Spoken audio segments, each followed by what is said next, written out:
Hello বন্ধুরা, তোমরা কেমন আছো? তোমাদের ভালোবাসা আমিও ভালো আছি। আজকে একটা হেয়ার কালার নিয়ে চলে আসলাম। অবশ্যই বন্ধুরা পাশে থাকবে। তো হেয়ার কালার কী করে করতে হয় সেটা তোমাদের সঙ্গে আমি শেয়ার করব।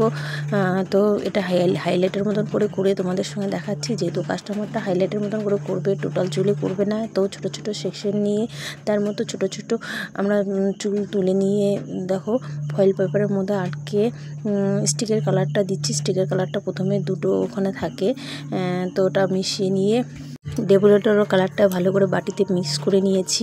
ঠিক আছে, তোমরা ভালো করে মিক্স করে নেবে। মিক্স করার পর এরকম ফয়েল পেপারে যেই চুলটাতে করবে সেই চুলটাতে বেশি করে নিলে বেশি করে করবে। তো বেশি করে করতে হলে কিন্তু ফয়েল পেপারের দরকার হয় না।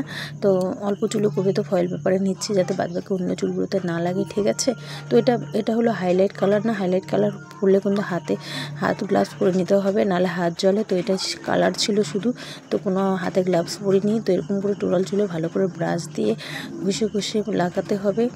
লাগিয়ে একটু ফোল্ড করে রাখতে হবে 15 মিনিটের জন্য। 15 মিনিট হয়ে গেলে একটু খুলে দেখবো কালারটা কেমন আসে। তো তোমরা পাশে থাকো, আমি চেষ্টা করছি তোমাদের তুলে ধরার জন্যে।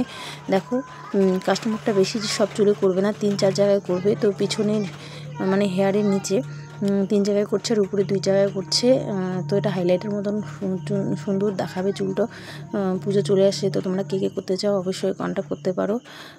তো থ্যাংক ইউ বন্ধুরা, সবাই ভালো থেকো, সুস্থ থাকো। পুজোর সময় সবাই একটু মেকআপ করে নিও, দেখতে সুন্দর লাগবে। Thank you.